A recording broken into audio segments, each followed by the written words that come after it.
guys, Renata Sandor here from MeetAdvisors.com, and I'm joined with Melissa G. Wilson of Networlding. How are you today? Great. Thanks for having me here, Thanks Renata. for coming. So I kind of want to start off this segment asking you, who are you, what do you do, what companies have you built, and just tell our audience. Yes, well, I actually started with a company called Service Showcase, Inc. I was in early Angie's List. And so I built that up, and what happened was I turned it into an offering that I then shared with others and licensed around the country. And I got national press, and it was fun. And that was my first entrepreneurial toe dipped in the water. I come from an entrepreneurial family. My dad was a florist, and we had about 4 florist shops. So then I went to Networlding. What Networlding became was this organization that taught people how to build networks.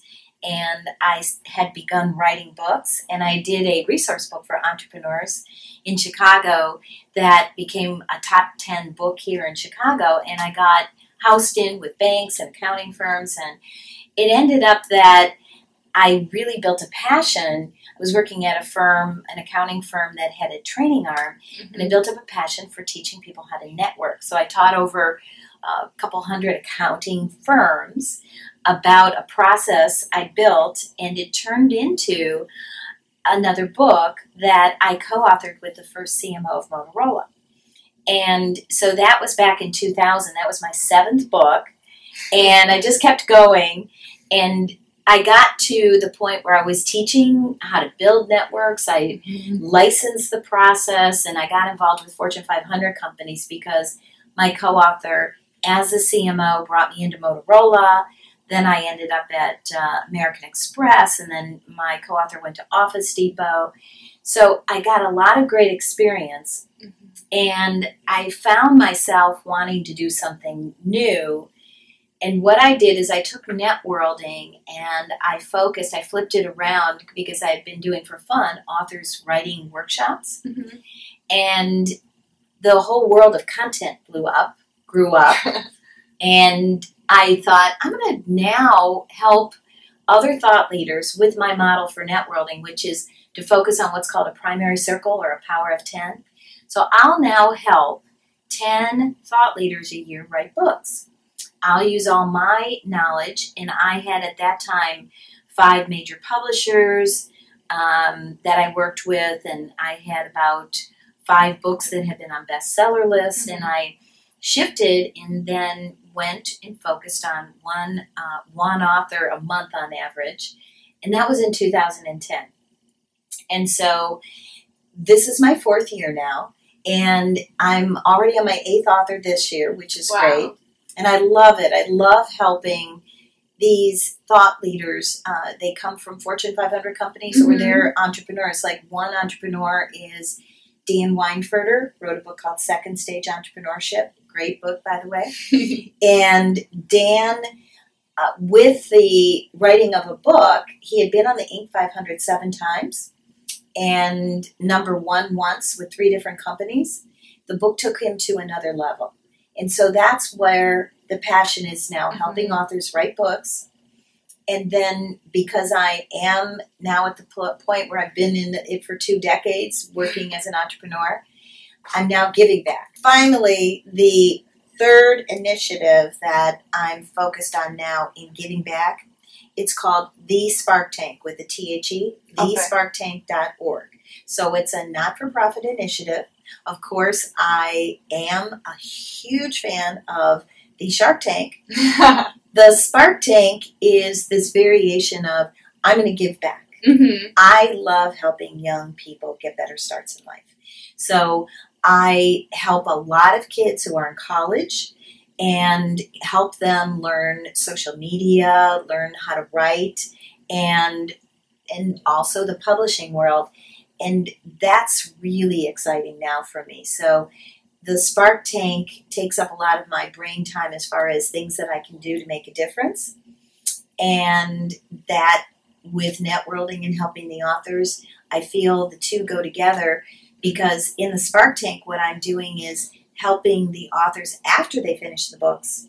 then they need to promote their companies Right. and through the book. And I focus on helping them get speaking engagements. So when I say we, myself and my team, are focused on the Spark Tank, and I call it the Spark Tank Speakers Boutique.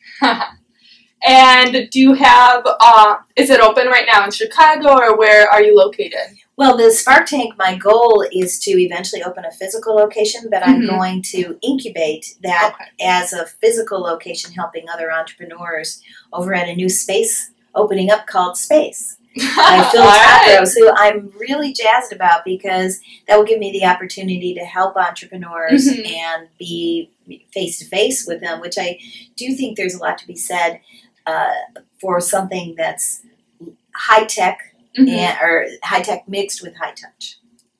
And what has been some of the hardships while growing your business? Because, you know, it's not always easy breezy. Yes. So what do you feel is either your biggest hardship or just one of them? I think for any entrepreneur, and I shouldn't necessarily speak for all of them, one of the biggest hardships is the capital and the cash flow. And I have addressed that with the authors. I actually ended up doubling my business because I came to a price point where I can help executives, thought leaders author books at a price that's about, I want to say it's 20% lower than what I used to spend on just working with whenever I'd write, or as often as I could, I'd write with another executive, and we needed a ghostwriter because we had to blend our two voices. So we're the ghostwriter for books, we're the packagers, we're the editors, we're the support staff when the book gets launched. So sometimes I refer to myself as the book whisperer.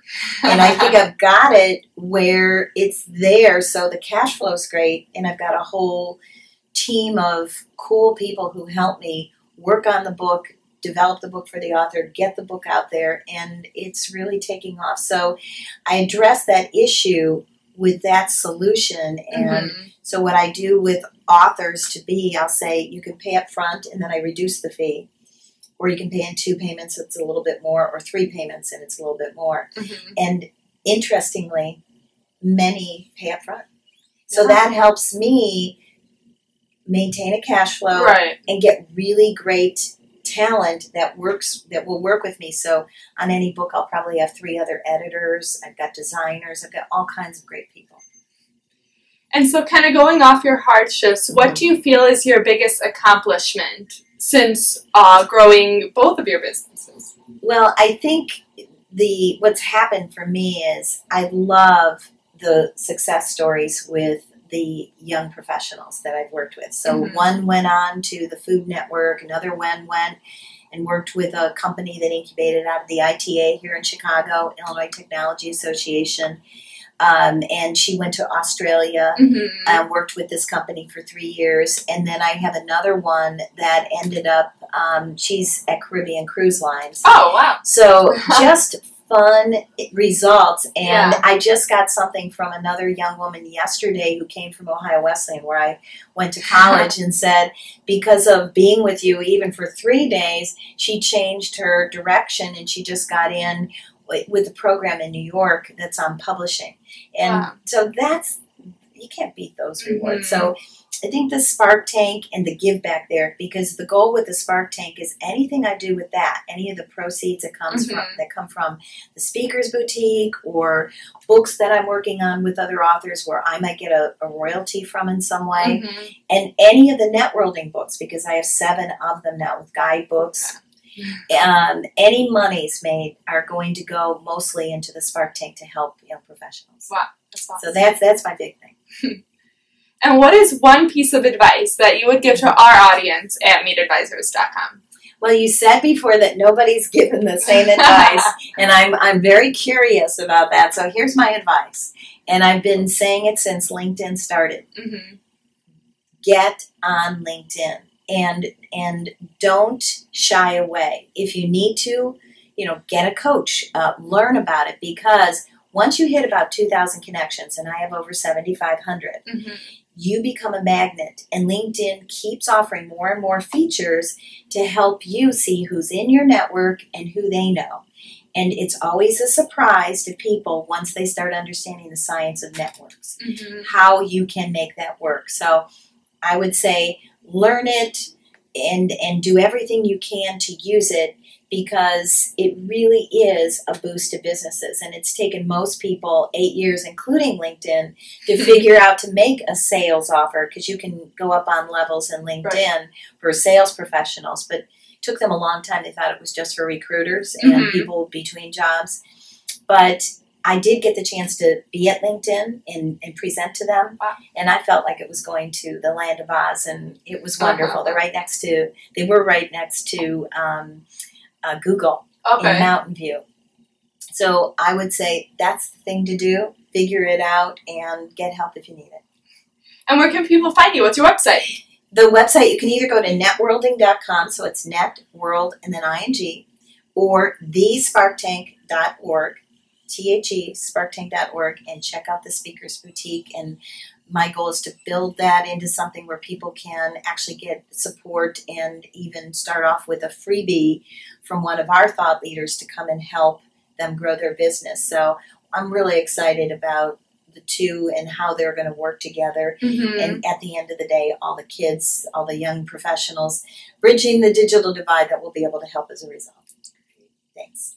Guys, check out those websites and check out MeetAdvisors.com for more videos and blogs. Thanks, guys. Thanks.